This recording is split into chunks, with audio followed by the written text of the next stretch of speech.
Hello, good evening everyone. Hope you all are fine. So here I am with another new topic from the molecular basis of inheritance. So today this video will be tagged as a part 2. So part 1 ইয়ার আগতে আছে তোমালোকে চাই লবা so part 1 যদি দেখা নাই তেনেহলে দেখি লোৱা নহলে part 2 তো ভালকৈ বুজি না পাবা সো let's begin আৰম্ভ কৰো so in the last class that means in the last video it was discussed about the different component of DNA এটা DNA কি কি উপাদান থাকে হেবিলাক আলোচনা হৈছিল এটা DNA আমি হিদিনা আলোচনা কৰি পাইছিলো so এটা DNA কি কি আছিলে so the component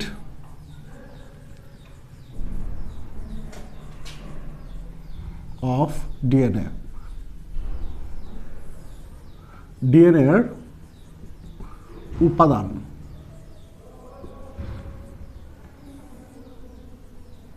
so DNA এর উপাদান বা কম্পোনেন্টস আমি আলোচনা কৰি পালো number 1 নাইট্ৰোজেনাছ bases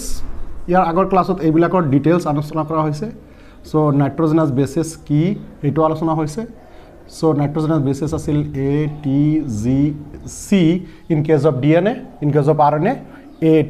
A U G C তো এইবিলাকৰ বিষয়ে ডিটেইলছ ইয়াৰ আগৰ ভিডিওত আলোচনা আছে যদি তোমালোকে এইবিলাক বুজা নাই তেনেহলে আগৰ ভিডিওটো চাই আহা B number component DNA টা হবৰ কাৰণে কি দৰকাৰ these are the things required to draw a fine structure of DNA দ্বিতীয় নাম্বার লাগিব পেন্টোজ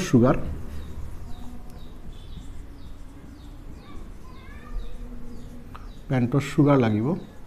সো DNA বনাওতে যেটো পেন্টোজ সুগার লাগে DNA যেটো পেন্টোজ সুগার আছে হেটোৰ নাম হল ডিঅক্সিৰাইবোজ so RNA যেটো পেন্টোজ সুগাৰ থাকে হেটোৰ নাম হল ৰাইবোজ so that's why আমি হিদিনা আগৰ ভিডিওত আলোচনা কৰিছো DNA ডিঅক্সিৰাইবোনিউক্লিক এসিড কিয় কোৱা হয় কাৰণ DNA পেন্টোজ সুগাৰ ডিঅক্সিৰাইবোজ তো থাকে আৰু RNA ৰাইবোনিউক্লিক এসিড কিয় কোৱা হয় কাৰণ RNA ৰাইবোজ নামৰ পেন্টোজ সুগাৰ থাকে so এইখিনি কথা আগৰ ভিডিওত আলোচনা আছে চাই লোৱা so another molecule ফসফেট অনুৰ দৰকাৰ সো এইবিলাকৰ অসমীয়া মই নিলিখিলো আৰু নাইট্ৰোজেনাছ বেসেস মানে নাইট্ৰোজেনীয় ক্ষাৰ পেন্টোজ সুগাৰ মানে পঞ্চ শৰ্কৰা আৰু ফসফেট মানে তো ফসফেট তো এই তিনটা অনুৰ দৰকাৰ so mainly this three major component and three bonds required তো কিছুমান বান্ধনী লাগে সো বান্ধনী বিলাক কি কি আছিল A hydrogen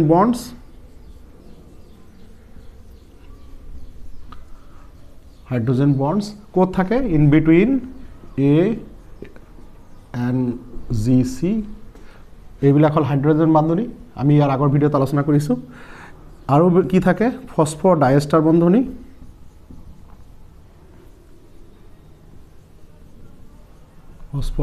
bonds is bonds between phosphate and sugar group and C and glycosidic bonds the bonds between nitrogenous bases and sugar so these are the three bonds required to draw a fine structure of DNA so amar hatot etia DNA component bilak ami pai gulu these three are the major component of DNA these are the major bonds present in the DNA so now we are ready to draw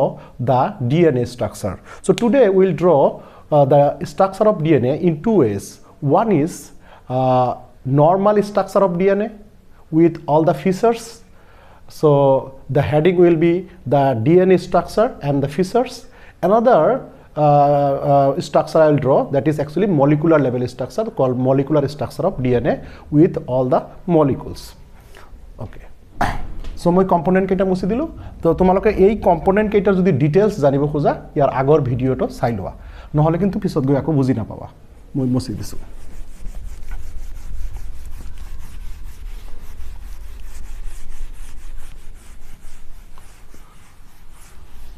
okay so এতিয়া আমি normal structure of DNA Hikkim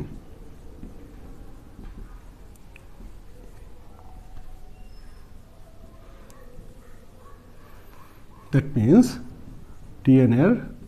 গঠন এইটো টপিকতে আমি features of DNA ডিএনএৰ চাৰিত্ৰিক বৈশিষ্ট্যসমূহ চাম আমি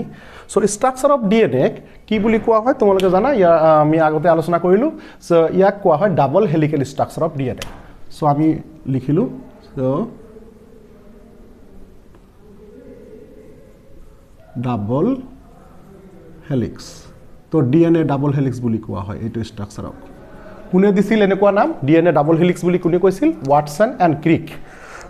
যি দুজনে ডিএনএ স্ট্ৰাকচাৰটো আৱিষ্কাৰ কৰিছিল তেওঁলোকে ডিএনএটো চাই তেওঁলোকে নাম দিছিল ডিএনএ ডাবল হেলিক্স সো আজি আমি কিয় হেলিক্স বা ডাবল হেলিক্স কিয় কোৱা হয় আমি গম পাই যাম আজি ঠিক আছে তো আমি ডিএনএটো আকাৰ চেষ্টা কৰোঁ তো ডিএনএটা আকাৰ কাৰণে সহজ বুদ্ধি কি আমাৰ হাতত সিম্পলি আমি এনেকৈ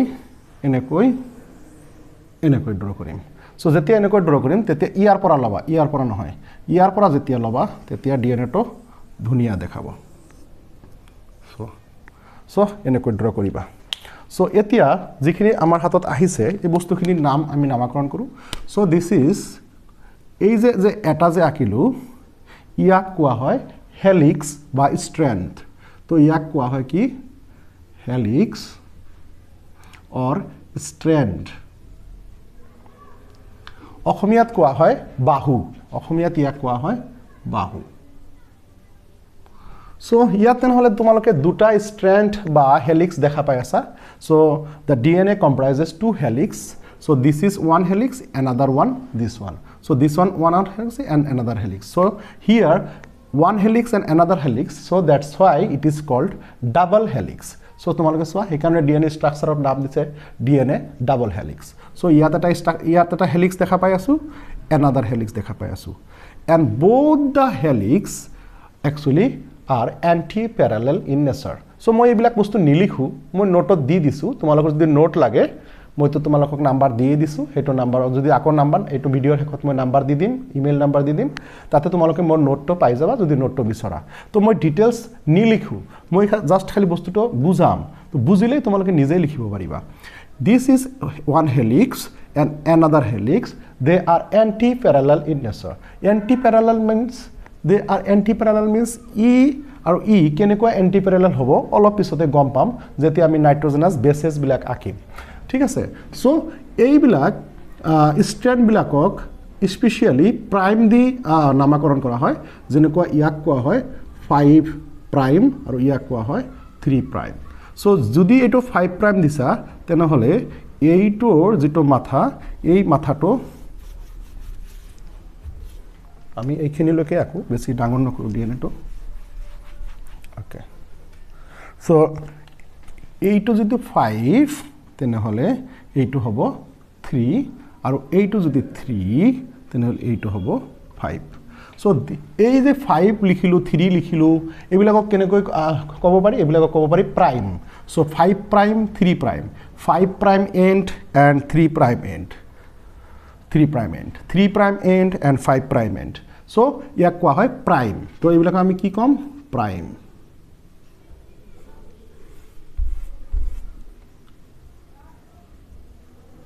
প্ৰাইম বা অসমত কম প্ৰান্তিক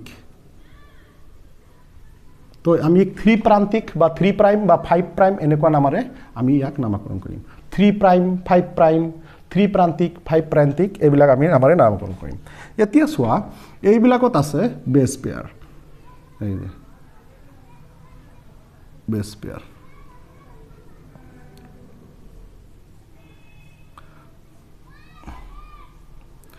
আমি আপাতত চাৰিটা কৈ আঁকিম কিয় চাৰিটা আঁকি আছো বা কেইটা থাকে আমি আলোচনা কৰি আছো অলপ পিছত ওকে সো এতিয়া এইবিলাকত আমি নাইট্ৰজেনাছ বেসেস বিলাক আঁকিম সো নাইট্ৰজেনাছ বেসেস বিলাক আমাৰ কি আছিল ধৰা এডেনিন আছিল এডেনিনৰ লগত আছিল গুৱানিন নাকি এডেনিনৰ লগত কি বহে কোৱাচোন আলোচনা হৈছিল থাইমিন সো এডেনিন আৰু থাইমিন হৈ গল আৰু বেলেগ এটা কালাৰ দিও ভাল লাগিব দেখাত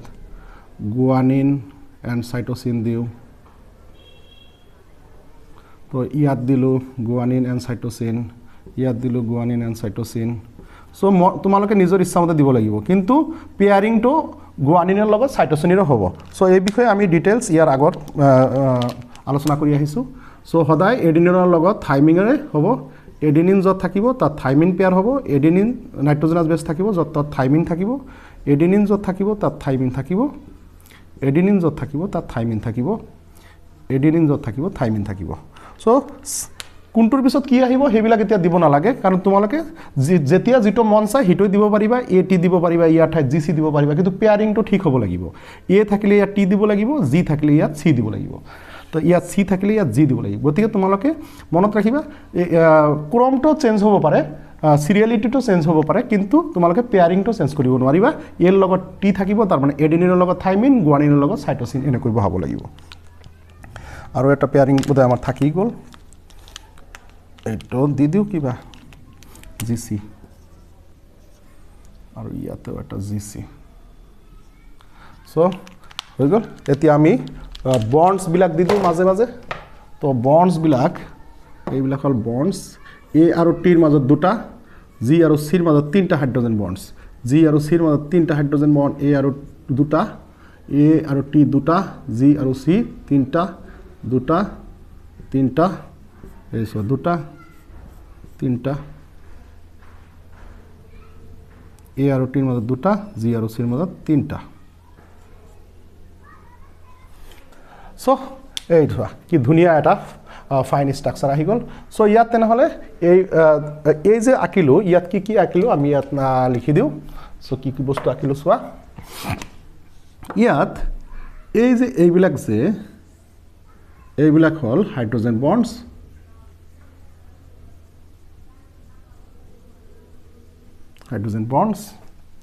আৰু এইবিলাক হল নাইট্ৰোজেনাছ বেছ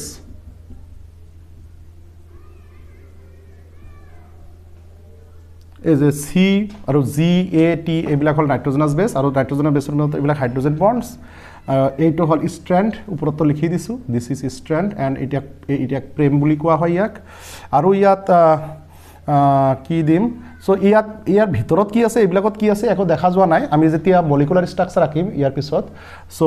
that time will discuss about that matter so what is in the backbone a backbone বা এই হেলিক্স বা স্ট্ৰাণ্ডত কি আছে আমি ইয়াৰ পিছৰ যেটো মানে মলিকুলাৰ ষ্ট্ৰাকচাৰ আকি আছো তাত আমি এইখিনিও জুম কৰিম তো এইখিনি এতিয়া আমি আপাতত ইয়াত নাৰাখো এটো simple structure of DNA this is not molecular structure this is simple structure so ইয়াত মই ফিচাৰ বিলাক দেখাই আছো ডিএনএ কি থাকে ইয়াত চোৱা ইয়াৰ পৰা ইয়ালৈকে ডিএনএ এক পাক বুলি কোৱা হয় সো এইটো চোৱা এইখিনিৰ পৰা এইখিনিলৈকে ওৱান কয়েল অফ ডিএনএ বুলি কোৱা হয় তো ওৱান কয়েল অফ ডিএনএ তো এক পাক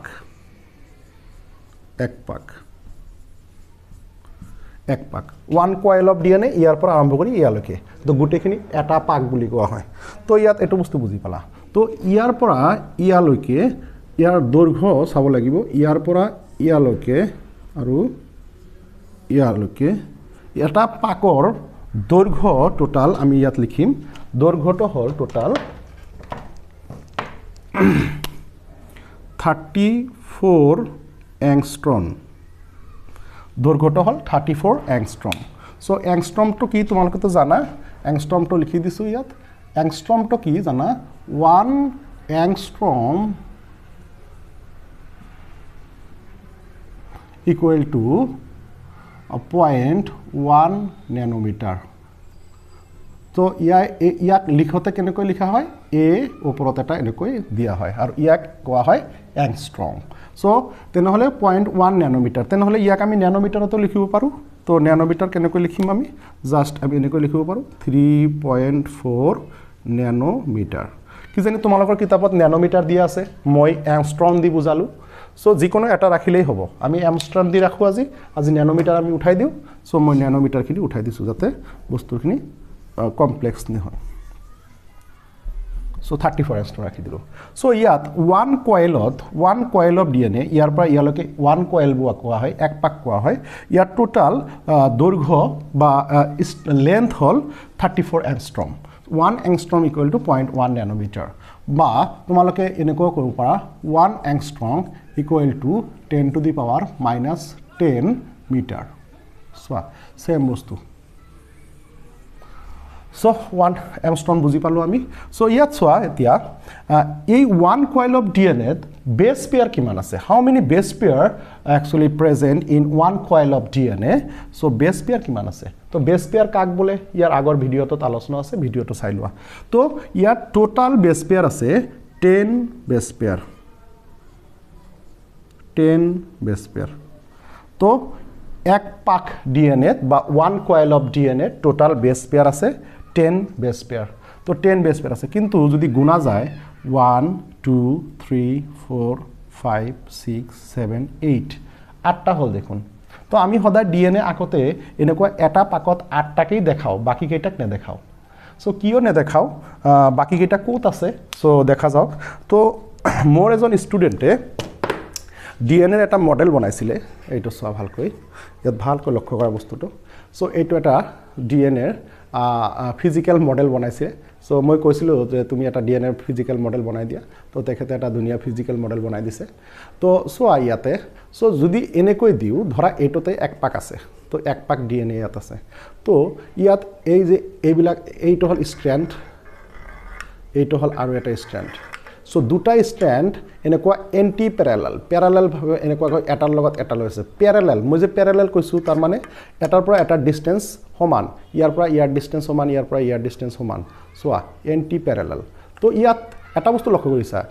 যদি তোমালোকে 10 বেস পেয়াৰ গনিব খোজা এটা পাকত তেনে হলে এটা বেস পেয়াৰ তোমালোকে দেখা নপোৱা দুটা বেস পেয়াৰ দেখা না যায় কোত এই পাকৰ ভিতৰত থাকি যায় যত এই পাকটো হৈছে এই পাকৰ ভিতৰত কয়েলটোৰ ভিতৰত থাকি যায় সো সেই কাৰণে এইটো দেখা যায় এইটো আমি কাউন্ট কৰিব পাৰো এইটো কাউন্ট কৰিব পাৰো এইটো কাউন্ট কৰিব পাৰো কিন্তু এটা ইয়াত আছে যেটো কাউন্ট কৰিব নোৱাৰা সো তোমালোকে ভালকৈ লক্ষ্য কৰা এইটো দেখিব নোৱাৰা কাৰণ এইটো পাকৰ ভিতৰত আছে এইটো যদি ঘুৰাই দিও তেনে হলে দেখা পাবা এইটো সয় এইটো ওলাই আহিল এইটো দেখা গৈ আছে সো এইটো যদি এনেকুৱা থাকে এনেকুৱা এংগলত তেনে হলে এইটো দেখা না যায় সেই কাৰণেই বস্তুটো বুজাই দিছো বস্তুটো যে ইয়াত 1 2 3 4 5 6 7 8 টা আছে বাকি দুটা কোত আছে বাকি দুটা एक्चुअली এই কয়েলৰ পাকৰ ভিতৰত সোমাই আছে সেই কাৰণে 1 কয়েল অফ ডিএনএ আকতে দিও 8টা নটায় কিন্তু আসলে এটা দুটা পাক এই পাকৰ ভিতৰতে থাকি যায় কিছুমান বেস পেয়াৰ হেটো বেস পেয়াৰ 3D হলেহে দেখা যায় 2D ত আকিব পৰা না যায় এই কাৰণে 2D ত আমি হে দুটা বেস পেয়াৰ দেখাব পৰা নাই সেই কাৰণে ইয়াত মে 10 বেস পেয়াৰ লিখিছো ঠিকই কিন্তু আকিছো মাত্ৰ 8টা কাৰণ দুটা এই পাকৰ ভিতৰত ৰৈ আছে তো মই মডেল দি তোমালোকক বুজাই দিলো যাতে তোমালোকে বস্তুটো বুজি পোৱা এতিয়া এটা বস্তু লক্ষ্য কৰিছা নে এটা বেস পেয়াৰ আৰু এটা বেস পেয়াৰৰ মাজত দূৰত্ব কিমান যদি 10টা বেস পেয়াৰৰ দূৰত্ব লেন্থ যদি 34 অ্যাংস্ট্ৰম হয় যদি 10 base pair or total length is equal to 34 angstrom then what will be the in between the length of the base pair eta base pair পৰা eta base pair দূৰত্ব কিমান হ'ব ইয়াৰ পৰা আৰম্ভ কৰি ইয়ালৈকে সো তেনে হলে you can divide this 34 angstrom divided by 10 এৰে যদি তুমি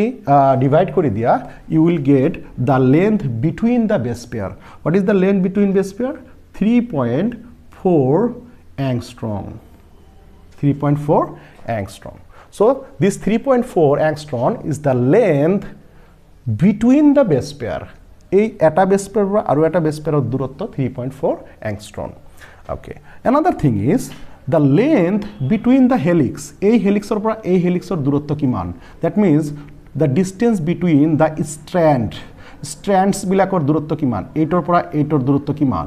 সো সদায় মনত ৰাখিবা ইয়াৰ পৰা ইয়াৰ দূৰত্ব সমান ইয়াৰ পৰা ইয়াৰ ভিতৰতো হেই একে সমান দূৰত্ব কাৰণ দিস ইজ প্যাৰালেল বুজি পাইছে তো সেই কাৰণে ইয়াতে মই বস্তুটো আকি দিও সো ইয়াৰ পৰা আৰম্ভ কৰি ইয়ালৈকে টোটাল ডিসটেন্স ইয়াতে আকু so it is total distance is 20 angstrom the distance between the base pair is 20 angstrom so তেনেহলে আমি 3 length palu the length between the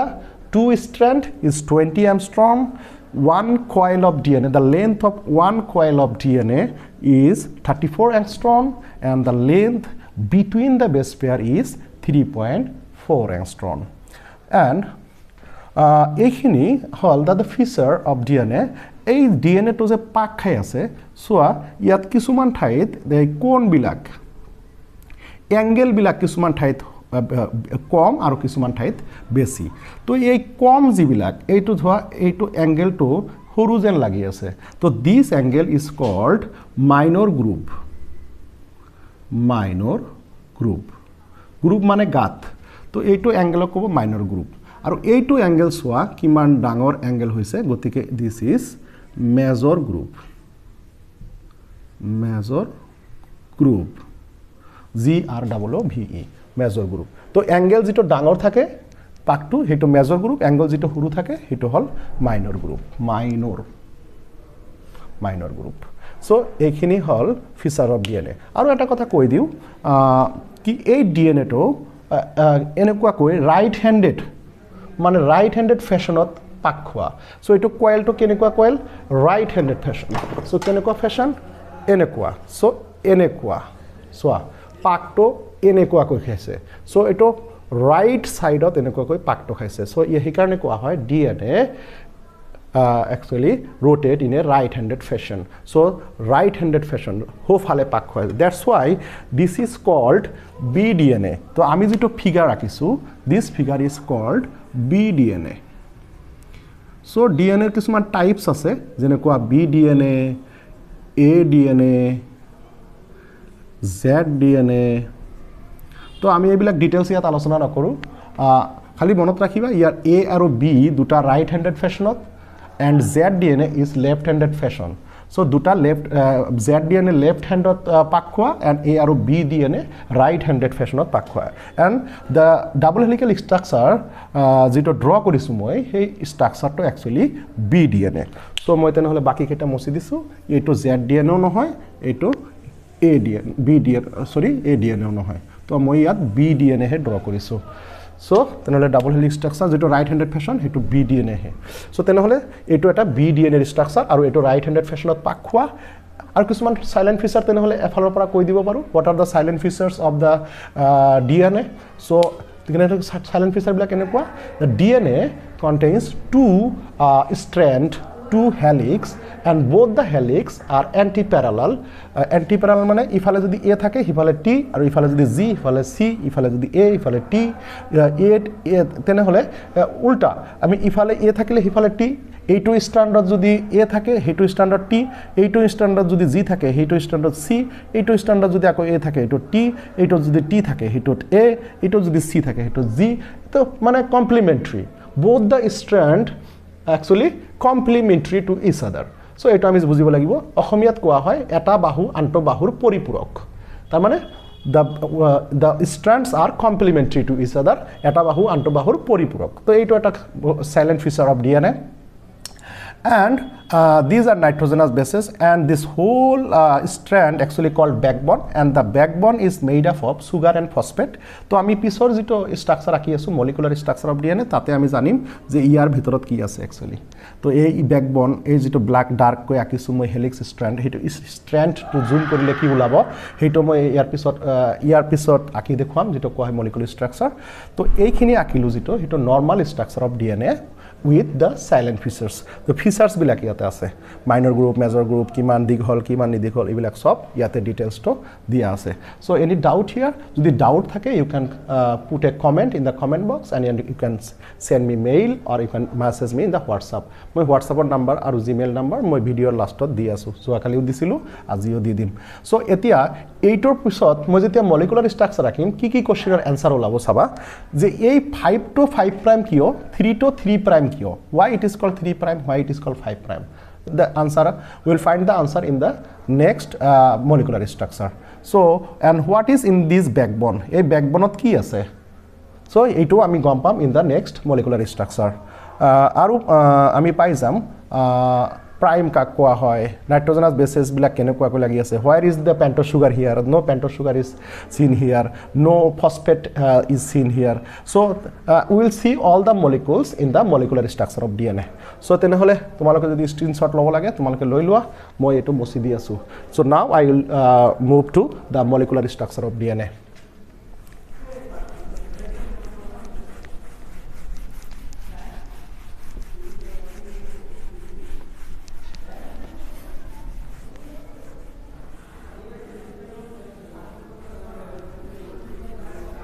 तो मैं जस्ट खाली स्ट्रक्चर आगत लिखि दिलु कि मॉलिक्यूलर स्ट्रक्चर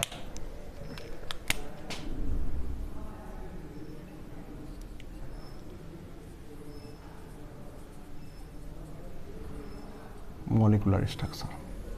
তো এতিয়া অসমীয়াত ইয়াক কোৱা হয় ডিএনএৰ আণবিক গঠন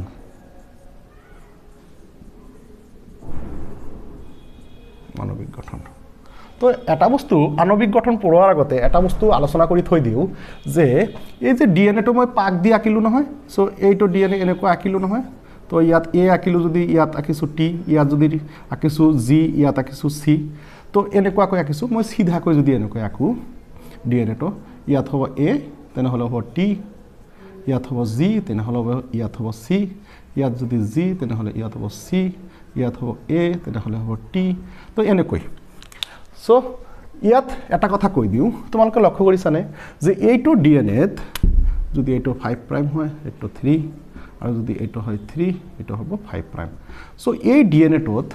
টোটাল নাম্বাৰ অফ এ কিমান আছে তাৰ আৰু total number of T same সোৱা এটা বস্তু লক্ষ্য কৰিছা সো 1 2 যদি দুটা এডেনিন ইয়াত পাইছা তেনেহ'লে চাবা দুটা থাইমিন আছে ইয়াতে এই যে টি এ টি তেনেহ'লে দুটা থাইমিন আছে সোৱা 1 2 দুটা যদি গুৱানিন আছে তেনেহ'লে দুটা সাইটোসিন আছে তেনেহ'লে কিবা এটা থিওৰিৰ ফালে আমি আগবাঢ়ি আছো যে এটা ডিএনএত যিমান এ থাকে সিমান টি থাকে তার মানে যিমান এডেনিন থাকে সিমান থাইমিন থাকে proportion same proportion is equal the total proportion of adenine is equal to thymine and proportion of guanine is equal to cytosine এই যে কলো যে মই কথাটো this theory this rule was discovered by a scientist called Irwin Chargaff তো এজন বিজ্ঞানীয়ে এইটো বস্তুটো গম পাইছিল আৰু ইয়াকে পিছত গৈ চাৰগাফছ ৰুল বুলি কোৱা হৈছিল চাৰগাফছ ৰুল তো চাৰগাফ ৰুল মতে কি ক'লে চাৰগাফে ক'লে যে in DNA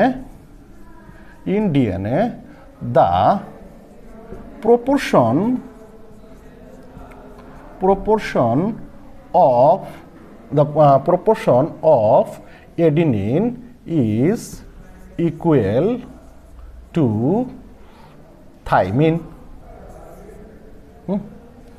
So in DNA the proportion of adenine is equal to thymine and the proportion of guanine is equal to cytosine. বস্তুটো সোৱা এই এটা থিওৰি এটা এটা থিওৰি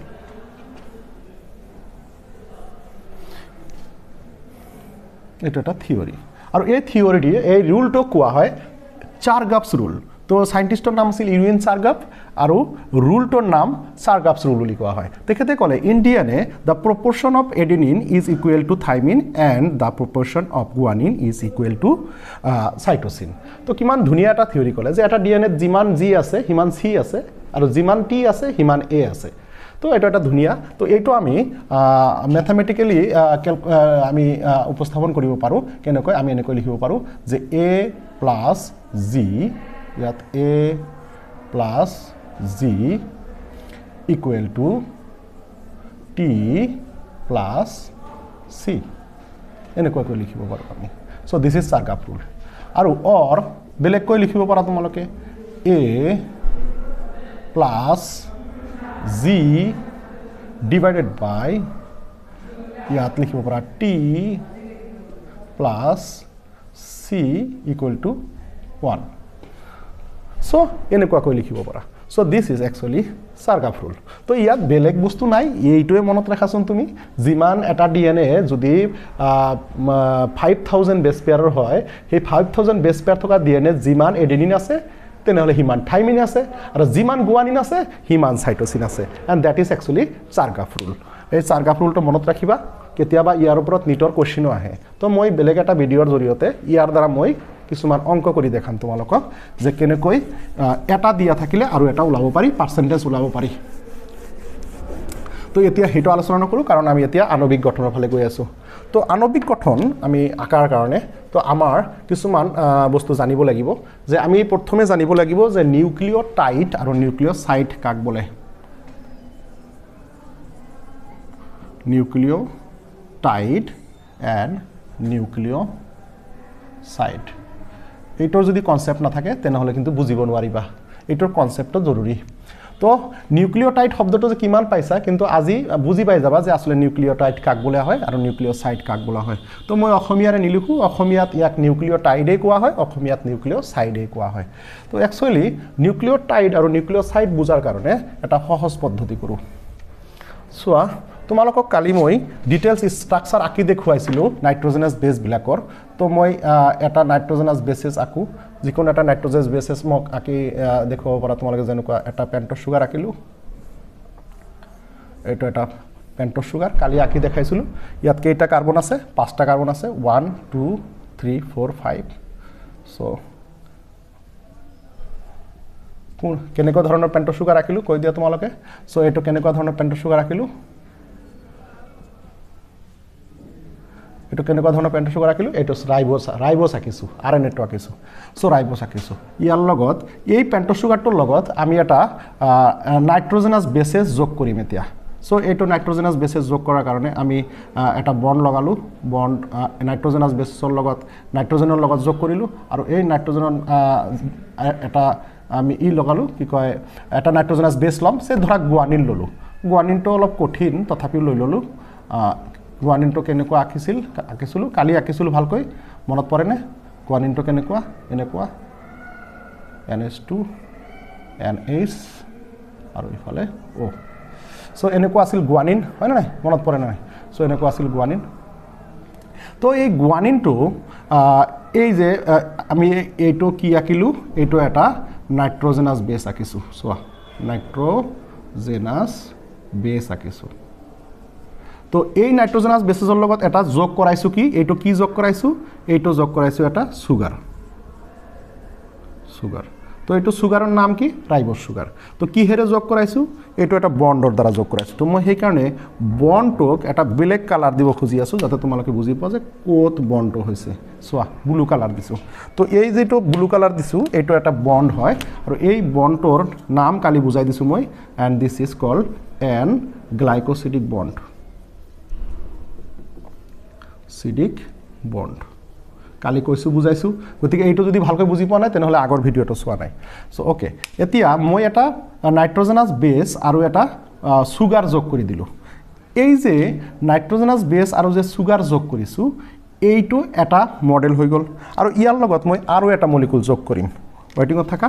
সো ইয়াৰ লগত আৰু মই আৰু এটা মলিকুল যোগ কৰিম ধৰা ইয়াতে CH ৰ ওচৰত এটা ফসফেট মলিকুল যোগ কৰিম তো এটা ফসফেট মলিকুল যোগ কৰোতে মোৰ হাইড্ৰক্সিল মলিকুলটো ইয়াৰ পৰা গুছাব লাগিব আৰু মই বন্ড ফৰ্মেশন কৰি আছো এইটো সোৱা এটা ফসফোডাইএস্টাৰ বন্ড ইয়াৰ লগত এটা ফসফেট মলিকুল যোগ কৰি দিলো এইটো সোৱা এই যে ফসফেট মলিকুল এটা যোগ কৰি দিলো সো ইয়াতে মই কালাৰ কৰিব খুজু ব্লেক কালাৰ দি বন্ড কৰিব খুজু কাৰণ এইটো এটা বন্ড তো এইটো কেনেকুৱা বন্ড মই কালি পঢ়াইছো this is actually called are এইখিনি বস্তুখিনি কি এইখিনি এটা ফসফেট সোৱা তেনেহলে তিনিটা মলিকুল একেলগে জোড়া লগাইছো মই আৰু কি মলিকুল জোড়া লগাইছো এটা বেস জোড়া লগাইছো এটা পেন্টছ সুগাৰ এটা সুগাৰ জোড়া লগাইছো আৰু ইফালে এটা ফসফেট মলিকুল জোড়া লগাইছো তো ফসফেট জোড়া লগোৱাৰ কাৰণে আমি এটা বন্ড লৈছো মই এখিনি মছি দিছো যাতে ক্লিয়াৰলি ভিজিবল হয় সোৱা আৰু এইটো বন্ডৰ নাম কি এইটো বন্ডৰ নাম কালি মই কৈছিলো এস্টাৰ বন্ড বা ফসফোডাইএস্টাৰ বন্ড ক্লিয়াৰ এইখিনি যদি বুজা নাই তেনেহলে যোৱাকালিৰ ভিডিও দেখা নাই ভালকৈ তথাপি আকৌ কৈ দিছো so this is one base connected with n glycosidic bond with a sugar and the sugar is connected with the phosphodiester bond with a phosphate molecule clear to phosphate aru sugar molecule connection korise phosphodiester bond aru sugarok aru eta base eta nitrogenous base connect korise eta glycosidic bond to duta bond lagise ei tinta molecule ekeloge connect korar karone thik ase okay So etia ahib or nucleotide ka koa hoy nucleoside ka koa hoy very easily etia buji baba saba 1 2 and 3 molecules together e tintai molecule ekeloge eito gute khini ei molecule tinta 1 2 3 jodi enekwa tinta molecule ekeloge connect hoy thake ten hole tak koa hoy nucleotide tight মনত ৰাখিবা ধুনীয়া কথা so if sorry 3 molecules what are the 3 molecules a base a sugar and phosphate connected with each other with 2 different bonds and this whole molecule this 3 molecule comprises will be called a nucleotide tenhole yat eta nucleotide ase তো এটা nucleotide হবৰ কাৰণে তেনেহলে তিনিটা মলিকুলৰ দৰকাৰ আৰু তিনিটাই ডিএনএৰ main component তোমালোকে ইয়াৰ আগত পাই আহিলা তো এটা ডিএনএ হবৰ কাৰণে এটা নাইট্ৰোজেনাছ বেছ লাগে সুগাৰ লাগে ফসফেট লাগে সো তিনটাই একেলগে কানেক্ট হৈ আছে তো তিনটাই যেতিয়া একেলগে কানেক্ট হৈ থাকিব তেতিয়া তাক কোৱা হ'ব নিউক্লিওটাইড বুজি পালা কিন্তু নিউক্লিওসাইড তেনেহলে কি যদি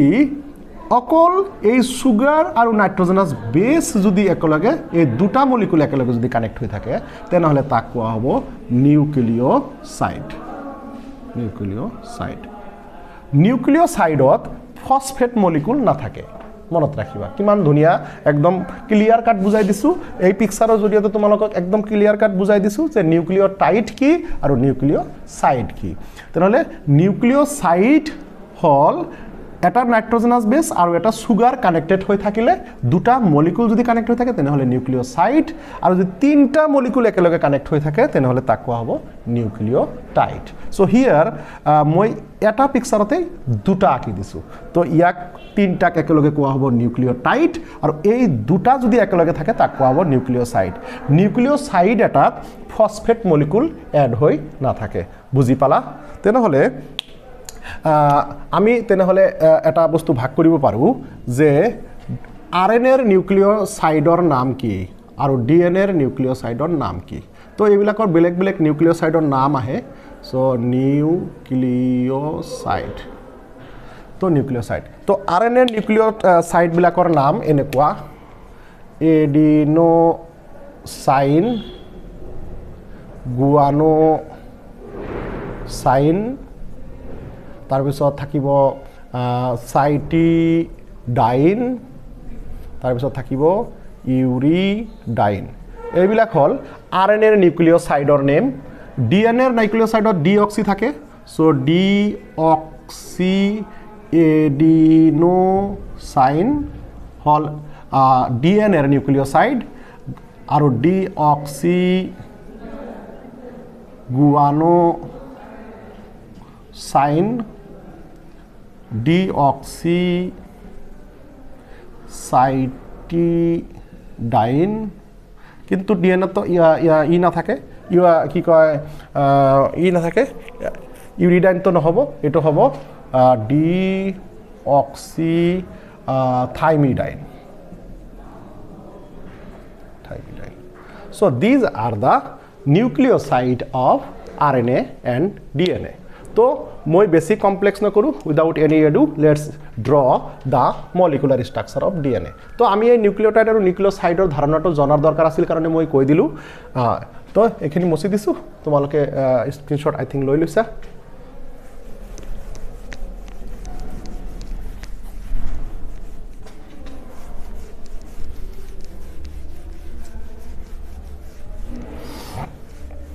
ওকে তেনেহলে পলিনিউক্লিওটাইড কাক বুলি কোৱা হ'ব কোৱাচোন তেনেহলে নিউক্লিওটাইড তো বুজিলা সো মই শৰ্টকাট তেনেহলে আকু সে ধৰা এইটো হল এটা এডিনিন তেনেহলে এডিনিনৰ লগত আছে এটা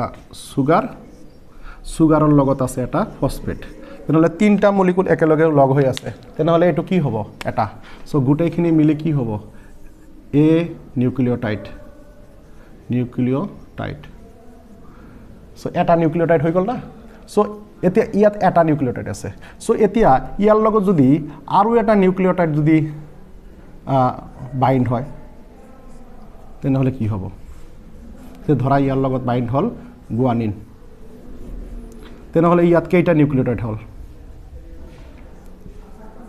এটো আৰু এটা নিউক্লিওটাইড বাইন্ড হল তেনেহলে দুটা নিউক্লিওটাইড হল সো এটা নিউক্লিওটাইড আৰু এটা নিউক্লিওটাইড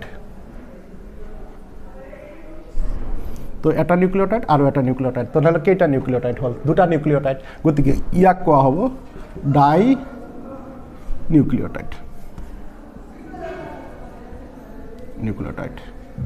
সো এতিয়া দুটা হল যদি ইয়াৰ লগত যদি হসাকৈ দুটাতকৈ অধিক নিউক্লিওটাইড যদি একেলগে হয় তেনেহ'লে যেনেকৈ এনেকুৱা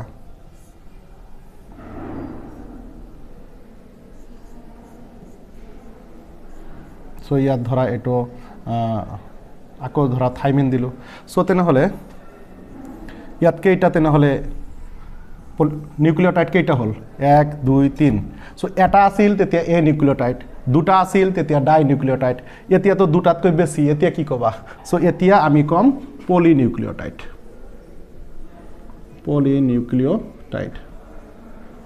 বুজি পাইছা তো তেনেহ'লে সিঙ্গেলি এটা কম এ নিউক্লিওটাইড যেতিয়া দুটা থাকিব তেতিয়া ডাই নিউক্লিওটাইড আর যেতিয়া দুটাতকৈ বেছি থাকিব তেতিয়া আমি কম পলিনিউক্লিওটাইড সেই কারণে ডিএনএ কেতিয়াবা ডিফাইন করতে এটা সেন্টেন্সৰ দ্বাৰাই কোৱা যায় যে what is DNA DNA is a polynucleotide কাৰণ ডিএনএত এনেকুৱা এটাৰ লগত এনেকুৱা নিউক্লিওটাইড লগ লাগি এটা ডিএনএৰ সৃষ্টি হয় সেই কাৰণে ডিএনএ কোৱা হয় ডিএনএ ইজ এ পলিনিউক্লিওটাইড কিয়নো ডিএনএত বহুত billions of nucleotide একেলগে হৈ তৈয়াৰ হয় DNA that's why DNA is polynucleotide বুজি পালা ডিএনএ কিয় পলিনিউক্লিওটাইড কোৱা হয় গুড কিমান বস্তু বুজাব লাগে এইবিলাক যদি নুবুজাও তেনেহ'লে ডিএনএৰ মলিকুলাৰ ষ্ট্ৰাকচাৰ আঁকি কোনো লাভ নাই পিছত গৈ সেইটো একো বুজি নাপাবা মলিকুলাৰ ষ্ট্ৰাকচাৰত কি আছে না আছে তো এতিয়া মই কমপ্লেক্স ষ্ট্ৰাকচাৰবিলাক এতিয়া মই ইয়াত ধৰি ল'ম সো কমপ্লেক্স ষ্ট্ৰাকচাৰবিলাক তোমালোকে জানাই কালি মই আঁকিছিলোঁ কি আঁকিছিলোঁ সো মই ইয়াত আঁকিছিলোঁ এডিনিন গুৱানিন থাইমিন সব কেইটাৰে মই ষ্ট্ৰাকচাৰ কালি আঁকিছিলোঁ ভিডিঅ'বিলাকত তোমালোকে যদি লক্ষ্য কৰা তোমালোকে যদি মনত আছে মই এনেকৈ আঁকিছিলোঁ ইয়াত থাকিব 0 এনেকুৱা আছিল তাৰপিছত এইটো আছিল আই থিংক থাইমিন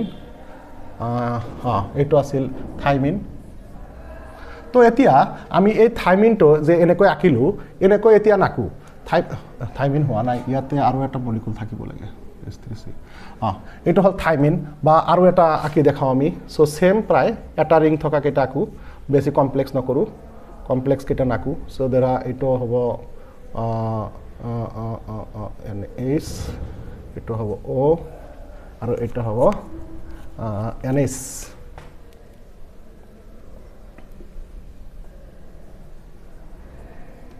NS আৰু এইটো হ'ব কিহৰ ষ্ট্ৰাকচাৰ এইটো হ'ব আই থিংক সি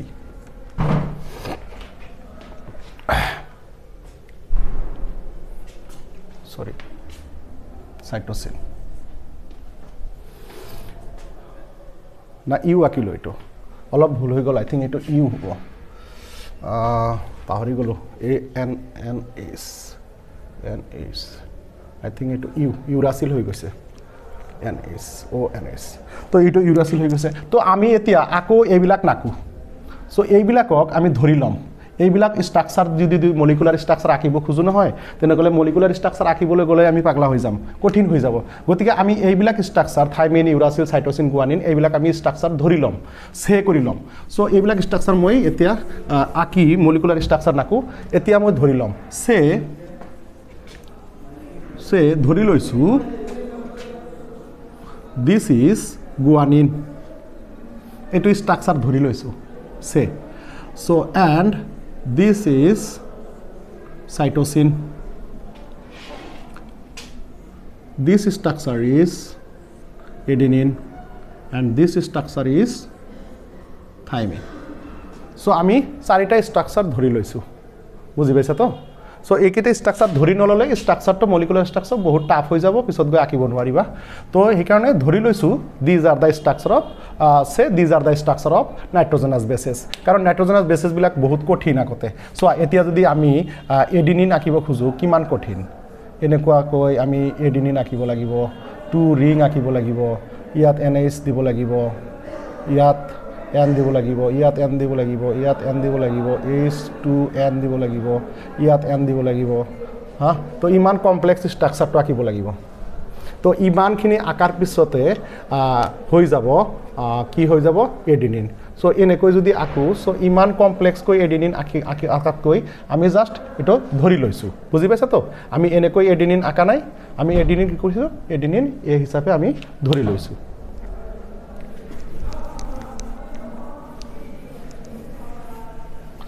ওকে ডিয়াৰ ষ্টুডেণ্ট সো এতিয়া আমি ড্ৰ কৰোঁ সো ধৰা আমি বেছ পেয়াৰিং কৰি দিওঁ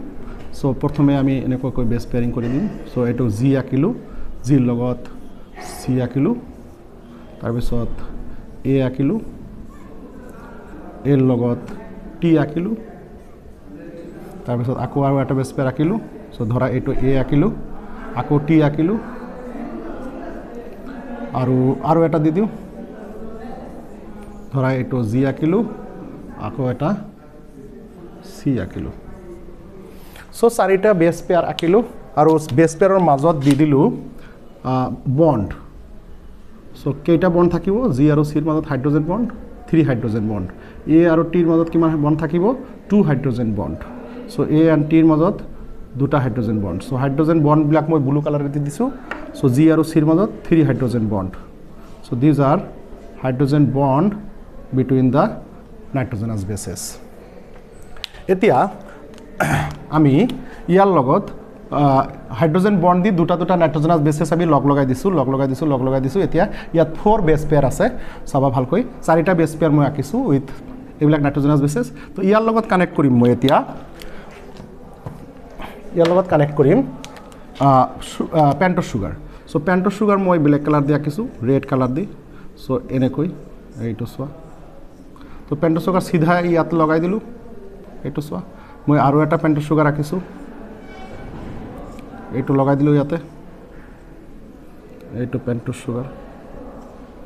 সো ইয়াতে আৰু এটা পেণ্টছ চুগাৰ আঁকিলোঁ চোৱা ইমানো কঠিন নহয় যদি ভালকৈ নিজে প্ৰেক্টিছ কৰা দুবাৰমান হৈ যাব এইটো চোৱা তেনেহ'লে বাওঁফালে মই কেইটা 4টা পেণ্টছ চুগাৰ আঁকিছোঁ আৰু পেণ্টছ চুগাৰবিলাক মই এন গ্লাইক'ছিডিক বণ্ডৰ দ্বাৰা মই নাইট্ৰজেনাছ বেছৰ লগত লগাই দিছোঁ pentose sugar connected with the nitrogenous bases with the N glycosidic linkage তো ইফালেও মই আঁকিম কিন্তু দিছ ইজ কমপ্লিমেণ্টাৰী এইটো যিহেতু কমপ্লিমেণ্টাৰী গতিকে মই এইবিলাক সিফালে আগতে উল্টাকৈ আঁকিব লাগিব তো মই প্ৰথমে গ্লাইক'ছিডিক বণ্ডটো দি লওঁ গ্লাইক'ছিডিক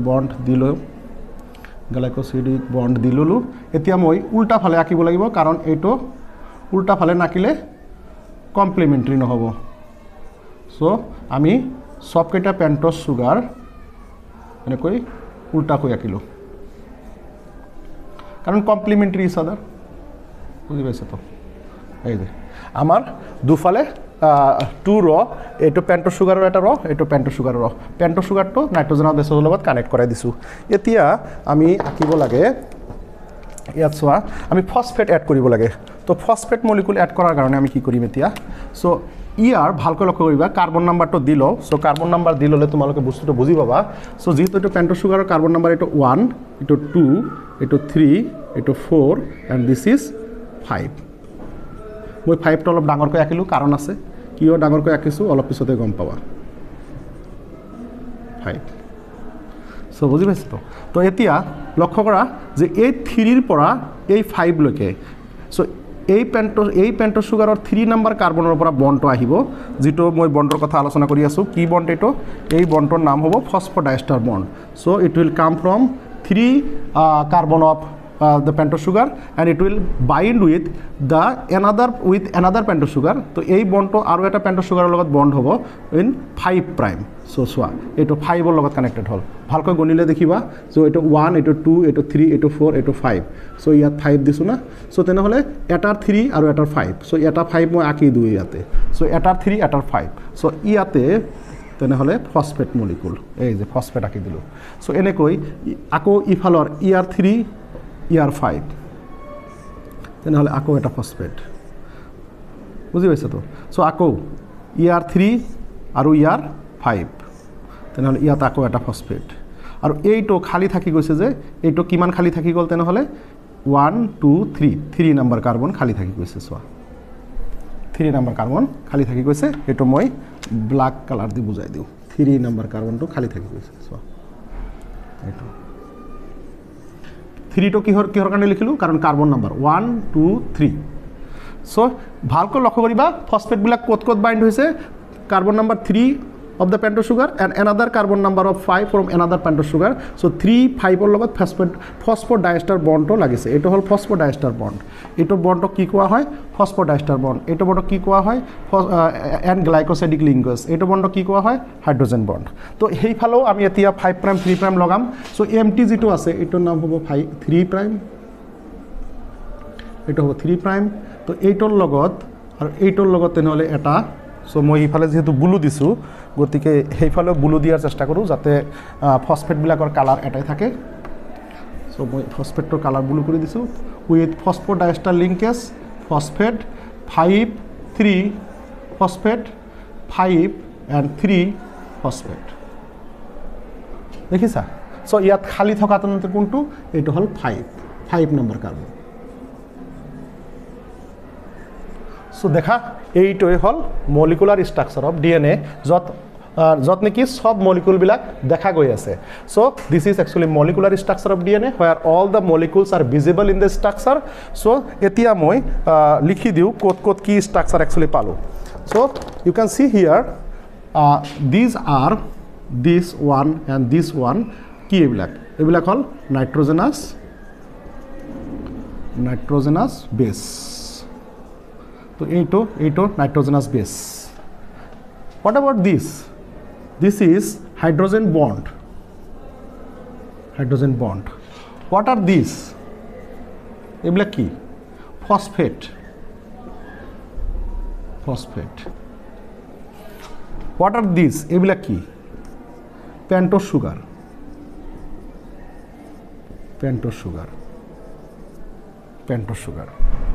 Huh? So সব আহি গল তেনেহলে so all the components present so and what is this bond called এটো বন্ডৰ নাম কি phosphodiester bond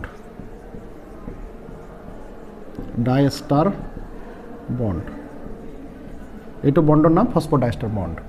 and আৰু এটা বন্ড আছে থাকি গল কত কোৱাচোন এইটো বন্ড তো এইটো বন্ডৰ নাম কি n glycosidic bond